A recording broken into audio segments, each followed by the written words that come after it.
Let's face it, business technology is frustrating and complex. So how do you make sure it works for your team? To make IT right, start the discussion at go-domain.com.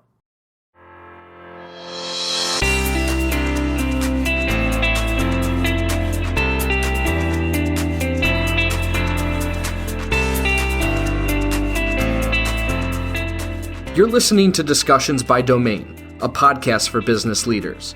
Our discussions may be with people you've probably heard of before, but the majority of our guests are in the trenches, professionals like you and I, with the same challenges and struggles of keeping up in the Northeast. They're implementing strategies, overcoming hurdles. They're leading the fastest growing businesses in our region. My name is Anthony DeGraw, Director of Partnerships at Domain Computer Services, and the host of this show. When I'm not talking with business leaders, you'll hear stories from behind the scenes of Domain and the ups and downs of our own growth journey, as we intend to take over the world. Just kidding. Well, maybe. Let's get into the show. Welcome to another episode of Discussions by Domain. I am your host, Anthony DeGraw, and today we have the pleasure of welcoming a fellow New Jersey Biz 40 Under 40 guest, Denise. She is the president and COO of PCG Digital in Eatontown, New Jersey. And today she's going to talk to us on the topic of the ROI of social media advertising, which I know personally a lot of businesses struggle with. They waste a ton of money and time trying to figure this stuff out. So I'm really excited to have Denise on the show today. Denise, welcome to the show. Great. Thank you so much for having me. No problem. So let's, before we dive into the topic, can you tell us a little bit about yourself and what you guys are up to nowadays at PCG Digital? Sure, of course. So, as Anthony said, I'm Denise Casagrande. I am the president and COO of PCG Digital. We are a full-service digital marketing agency located in Eatontown, New Jersey, with one of our biggest clienteles being the automotive industry. So we work with auto dealerships all across the United States of America. We have partners in Canada. We do some consulting and training for partners in Italy. And we're looked at as thought leaders currently in the automotive industry. We've published, many books on auto marketing. We speak at conferences. We host our own conferences. So even though we're a small agency, we have, a pretty big name and we have a really strong presence. So my day-to-day at PCG is I became president of the company this past March. Before then, I was VP of marketing, and then I also was the social media director at one point. So really worked my way up to become president. And, my day-to-day is very much all based off of the team and the clients. So what I am doing is, listening to the clients, understanding what their needs are, and then, of course, working with the team to make sure that their needs are met, whether it's from a digital structure, a customer service approach. I'm very hands-on. I know each of our clients inside and out. I get to know them. I really enjoy working with them. And I really, focus on making sure that our team is handling, not only the client structure, but also their growth based off of the way that I operate, which is a growth mindset. So we're always adapting, restructuring, learning, and that's pretty much what we're doing here.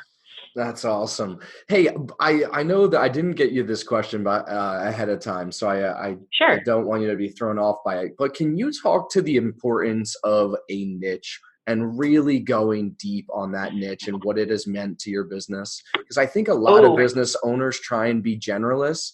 And I love the aspect that you guys have just gone so deep in one niche, and it's led, I'm sure it has a lot to do with the success that you guys have had today. Oh, I love that question. So when our company was founded and started by our owner, Brian Pasch, about 12 years ago, he realized that there was such a need for the automotive space to, branch into digital marketing. And back then the company started primarily as an SEO focused company.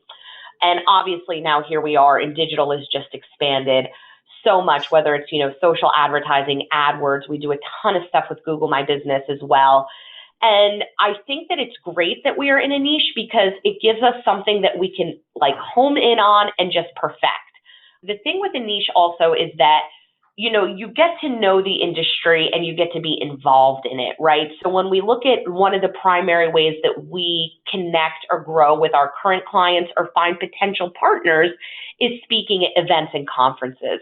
Yeah. The automotive industry throws some great events, that we partake in, whether, I'm speaking at them or whether the two partners, Brian and Glenn, are, speaking at them, whether we're sponsoring. And that's just the beauty of being in a niche. Also from a personal standpoint, and I always tell the staff this, it's a great network. When you are really specialized in something, you're just able to really grow your network. It's more of a quality versus quantity if you look at it. And, we've expanded the agency to some non-automotive clients. We have a great furniture company that we work with, and we're expanding more into furniture now, but we're always doing it niche-based, like you said. It just makes it, more profitable for us, and it really allows us to, expand our skills. Yeah, and I think I like that you touched on that. You are starting to expand to other niches, right? Because I think a lot of people get stuck on that. Like, well, if I just do this niche, then I'm stuck with it forever. No, like Right. I think it's the opposite. I think you can go and prove yourself that you're so good in a certain niche. You can really start to learn the intricacies, and then that industry is probably very similar to another industry. And then as you continue to grow, you can apply those same lessons that you learned over to that industry. 100%. And the thing that's funny about furniture is that it very much operates like the car business. Yeah. Even though there's so many, websites out there where obviously people can buy furniture online, Wayfair, Amazon. A big purchase, people still like to go to the store and see the product and feel the product. And that is automotive. And it's the same thing with furniture. And it's so funny how the two are very, intricated into each other in that aspect. Yeah, I love that. I'm sorry for taking us off topic, but please. that needed to be stated out there so people can learn from that because you're doing such a good job in it. All right, let's jump over to social media, right? So social media, what are businesses, companies typically getting wrong? I love this question. Listen, at the end of the day, humans want to buy from humans, right? And when I got involved in automotive and PCG 4.5 years ago, I realized that the industry just was not utilizing social media the proper way. Everybody was treating Facebook and Instagram as a billboard, or as the same way that they were treating radio or TV. And that is not what social media is, right? It is a platform. It is its own, I don't even know the word I'm looking for. It's its own entity in digital marketing, right? Or in marketing in general. And you can't treat it the same way that you treat traditional. And one of the things that you'll often hear me preach about when I'm speaking is keep social in social media. So it's not just about you displaying your products constantly. It's not just about you talking about your sales or, why your product is different than the other. It's developing a human connection. And it is so imperative to do that on social media because, again, I say humans want to buy from humans. So one of the things that I am always coaching the auto dealership to do is people want to understand who you are. What differentiates your Kia dealership from the Kia dealership 5 miles down the road? What are you involved in? And when clients sign on with us at PCG, one of the first things we're doing before we even set up their ad accounts, before we even install pixels, before we even get into the nitty-gritty of strategizing is we want to know who their brand is. Who's your general manager? What are they involved in? Are there charities the dealership's involved in? Do you have somebody extraordinary at the dealership? Because that's what we want to showcase on social media. And I think a lot of businesses forget that because the advertising capabilities on social media are just growing, right?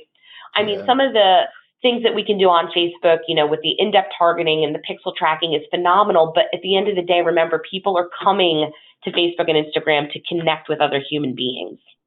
Yeah, I 100% believe that. And I think whether it be auto dealerships or furniture or information technology services and support, I think the internet is starting to commoditize all of our businesses, or already has commoditized most businesses, but it's continuing to commoditize even the face-to-face businesses that we've grown to know. And I think what you mentioned there of like, you need to be able to talk about who the humans are in your business, because that's what your differentiating factor is, right? A Kia from you here and 5 miles down the road are the same Kias. It's a Right. matter of, do I want to do business with those people? Do I like what they like? Are they making me feel the way I want to feel? Is that somebody I can connect with? And Hmm. it kind of leads perfectly into how can businesses improve and what should they start with first? But you kind of just answered that. So why don't we go a little bit deeper on how do you guys get the general manager or the salesperson at a dealership to kind of come out of their shell and truly open up to you all so you can market and advertise them? Great. A lot of it is, as customer service. We look at ourselves not only as, strategists and digital marketers, but we're also in the customer service business. And our goal is to make the client comfortable to understand who they are, right? And we do a really great job of providing tips and feedback of how they can, enhance or be the personality of their dealership. One of the things that I spoke about this year was finding an internal influencer at your business. I So when we love look at that. somebody like Flo from Progressive, or if we look at Ronald McDonald, those are internal influencers. And we are in the age of influencers where you find somebody with 54,000 followers on Instagram, and you give them monetary value in products, and they have them promote. But it's so easy to find that person inside your business who is the heart and soul. And one of the things that we look at is, whether it's not the general manager, we say, who's the veteran employee? They know the business inside and out. Who's the marketing director? They're probably comfortable already with camera equipment. They can be the internal influencer. And that's all the ways that we help them discover who that person can be. And then a lot of it is us, coaching them and guiding them through it.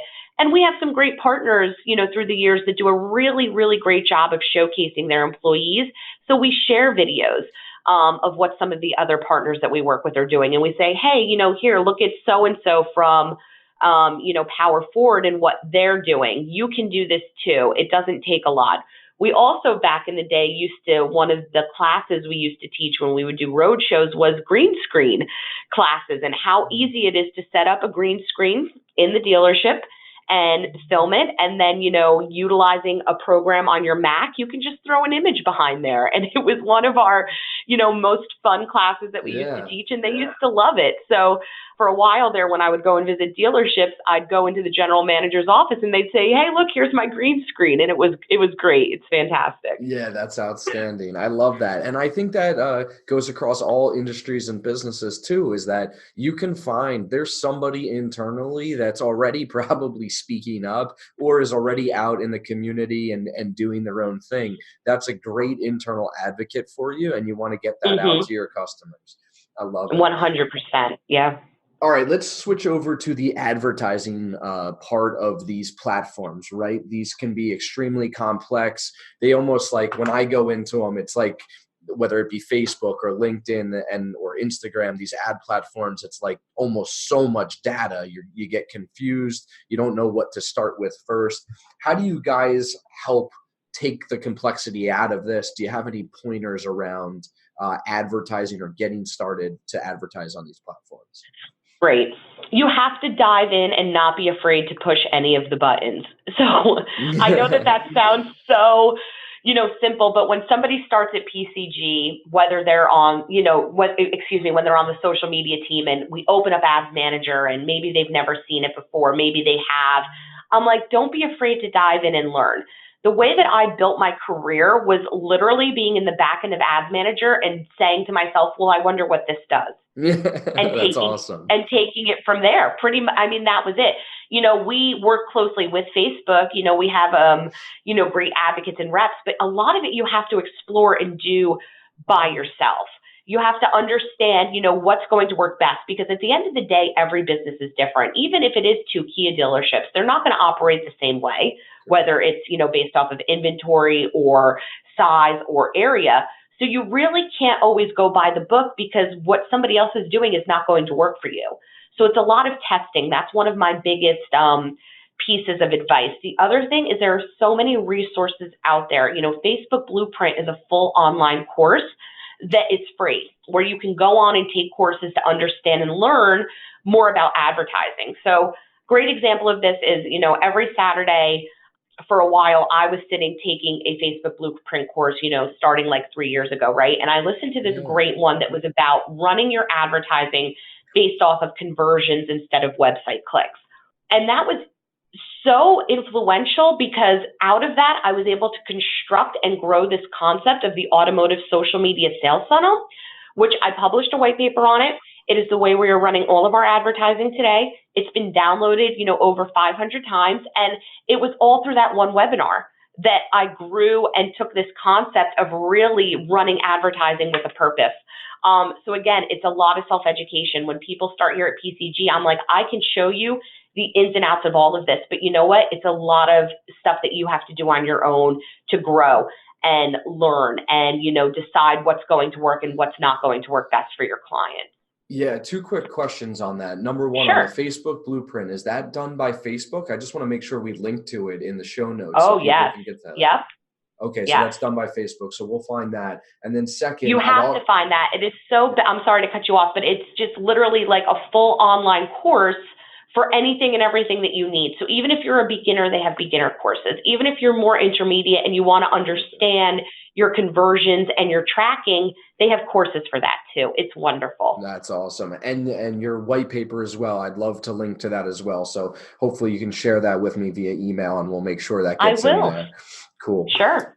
All right.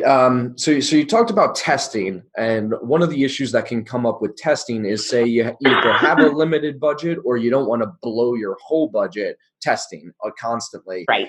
How would you attack that question for a business of, I would love to test. I understand the concept of it, but how much of my budget should I go to just testing and whatnot? Great question. So when a client signs on with us, automotive, to understand what their budget should be, we're recommending, what's great to start. And now there's a couple things you need to look at.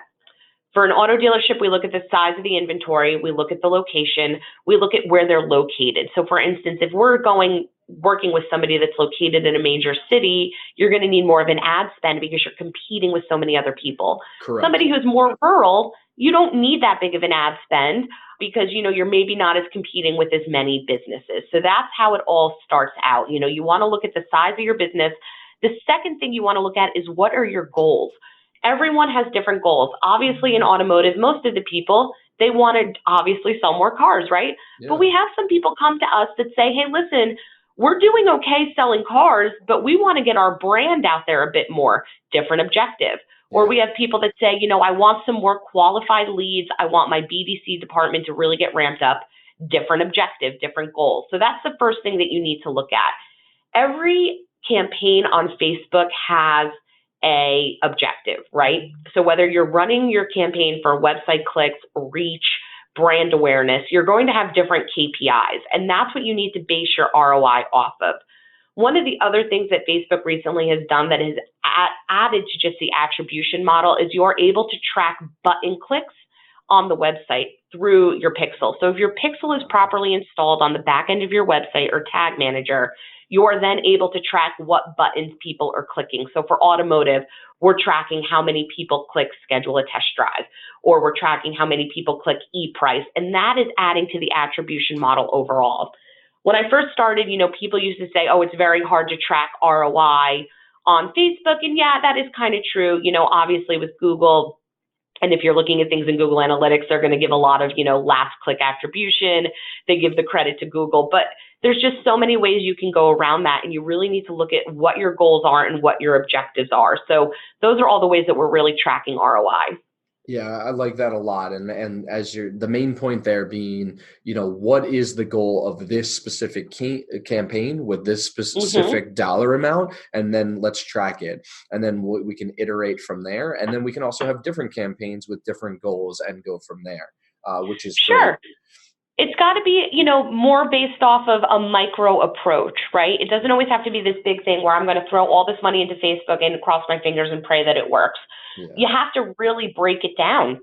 And the thing that Facebook's good at is that, they launched campaign budget optimization for all their advertisements this year, where you can put into one campaign a certain amount of money and then test different ad sets to see what works best. And this way you're not you're not in control of deciding what money goes to what. You're saying, I want to put $500 behind this campaign, but I have 3 ad sets in there that I want to track who's doing what, and they're going to take care of it for you. That's outstanding. Good stuff. Good stuff. Yeah. All right, let's switch let's flip the script a little bit and let's get to know Denise a little bit better. If you were to go back to your younger self and give that individual some advice, what would that be? Ooh, oh my gosh.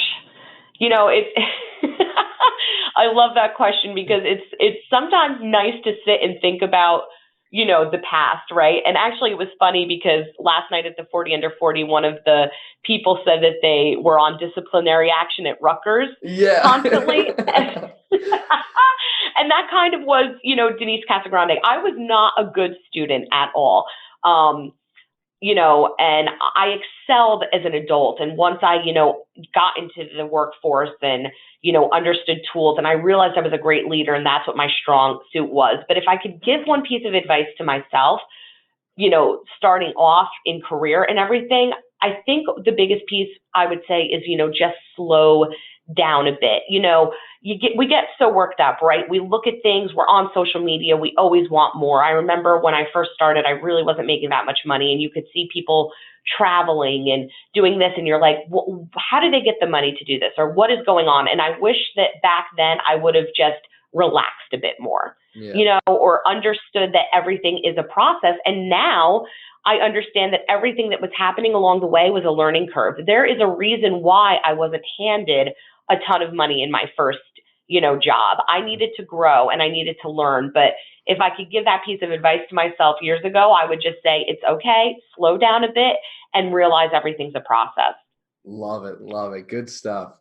All right. This next question here, the typical question is, what book or books have you gifted the most to other people or have changed your thought process? Being that we're on a podcast, I'm going to change this up a little bit. That is still Sure.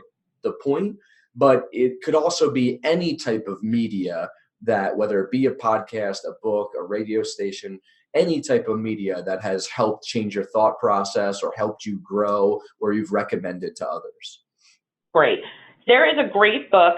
It's called Take the Stairs by Rory Vaden. And Rory is just such an influential, brand advocate. And he's a brand influencer and trains people on how to, grow their businesses. And me and my CEO went to Nashville. I can't remember if it was last year or the year before, but we worked with him and his team, right? Yeah. And this book, I tell everybody to read it. He gifted me his own book. Love that about people, right? They're like, here's my book. Yeah. But it's called Take the Stairs. And it's literally about how, putting more effort into things and taking your time is going to really, slow and steady wins the race, basically, is what it comes down to. I love that book. I also love the book Giftology. And that is the study of, corporate gifting, which a lot of us take for granted in our businesses, right? It's so easy for us to, send somebody a fruit basket for the holidays, thanks for being a great client. But this talks about like the beauty in a handwritten note and personalized gifts and thinking of the client's family rather than just the client. Love Giftology. The other thing you often find me listening to is I love the Skim podcast, Skim from the Couch. Yep. They have such great people on there. One of the things that I love about it is that it's very real, and, people, founders of company owners are sitting and talking about their stories. It's where I really discovered and learned to love Sarah Blakely, who is the founder of Spanx. And she is such an influential person. And I began following her and she motivates me. So I really recommend that as well. That's awesome. Very good stuff. And on the topic of Giftology, there's a really good company actually that somebody did this to me, and they did it and it was amazing. So I'll give a quick story on it. Sure. An individual had reached out to us. I believe it was a sales rep had reached out to me to schedule a meeting, and I was like, "Yep, absolutely. Let me get on your calendar." So we did that. That individual ended up missing that meeting for whatever circumstance it was. And what happened is she was based out of Manhattan, I believe. And she went into her office that day, later in the day, let's say. And I was like, yeah, no problem. Happens. We'll reschedule. Shoot me some dates and times. Anyway, by the time she got into her Manhattan office, she had sent me this a Starbucks latte or Starbucks coffee via this company called Thanks, and it's I think it's THNKS. We'll link to it anyway. I think it misses the A, but THNKS.com. And anyway, when she sent it to me, I was like, she well made up for the missed meeting, which to me was like, it happens all the time. Like, it's not a big deal. Right. But when she had done that for me, it just blew me away. I literally walked down to my marketing director and was like, look at this email that I just got. And she had put a personalized note within the gift that I had received via email. And it was just really cool. So I ended up jumping right onto Thanks website and figuring that out. And That's and awesome. then and then later on, I had ended up like, I missed something or whatnot. I was like, you know what? Here's the reason I'm going to go use this for the first time. Really cool thing, but just a way, and you can use it in so many other ways than just missing something as well. Like we had a client who was having her fourth child, and I was struggling with ways to like send her something. I think I ended up doing like an edible arrangement. But anyway, on this website, you can go there and they'll say like having a baby, and they have all these ideas ready to go that you can just automatically send, which were pretty That's cool. Great. Love that. Yeah, just kind of going above and beyond a little bit, which was cool. Yeah. Denise, what nonprofit or charity do you personally, or does PCG Digital represent, sponsor, and want to get their name out there for? Sure. So what we do here at PCG is we will do the advertising for businesses as part of our donation. So if somebody comes to us and says, or, somebody that we know, a friend of a friend that has a charity or a business, the way that we donate our time is we will do the advertising for them. And it's a win-win because it allows our specialists to, practice more with something that's maybe non-automotive. It allows us to, look at different results and everything. So something that we're actually involved in is our owner, Brian, is very involved in VIVE Church. They have campuses all over the country. They have campuses in Italy. And basically what they're doing is they're, opening up churches to get younger people back into them. It's a very, different kind of mass. It's very based off of Christian values. But me and my team, we run the advertising for VIVE actually. And we will, anytime they have an event or they're opening up another location, me and my team jump in and we do the advertising for them, which is great. Love it. And we'll make sure we link to them on the podcast notes there so people can check that out. And they're great. They do a lot. Yeah, I was even going to say they can follow too to see how you guys are doing the advertising there and get some understanding of the work product that you guys are putting out. I love that. Mm-hmm. And final question here, Denise, who is a thought leader or practitioner in the Northeast that you admire and think more people should know about? That is a great question. So again, not to, have it be like a humble, brag of sorts or, something to, pitch the company or anything. But here at the end of the day, I work for two people that started this company, founded it, and saw something in me and built me up, right?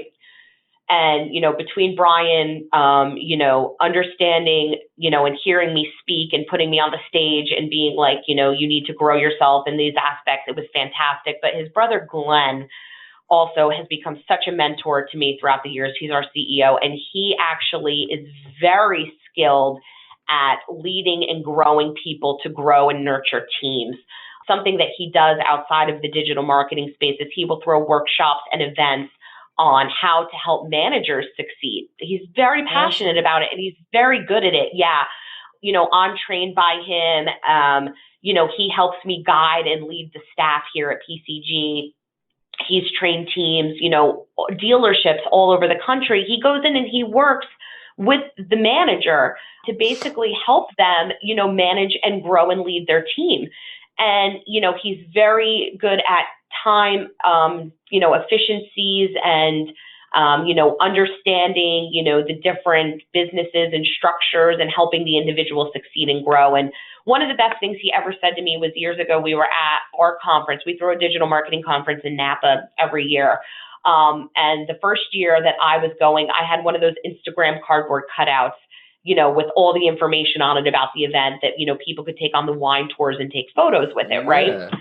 And I was so excited about this. I was like, it's my first time in Napa. I made this thing. So, we get there, we're unloading our boxes, and I open it up and it's blank. They literally only sent the cardboard cutout. And I was like, oh my God. And, literally I looked at him and he saw my face, and without even missing a beat, he looked at me and said, adapt. He was like, adapt to the situation. You can figure this out. And you know what? He was right. Instead, I just wrote all the information on it myself. We got it going. And literally by just switching my mindset in that instant, I was prepared to just succeed with the cardboard cutout. Yeah. I mean, that's the power that he has. And that's the skill set that he has to, really help people grow. I really think everybody should go to his website and check him out. He's such a motivational speaker. He's really somebody that, people should know about for sure. Awesome. What is that website? So that's going to be glennpasch.com.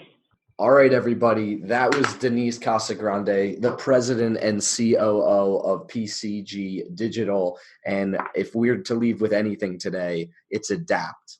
I love that. Thank you so much, Denise, for coming on today. Thank you.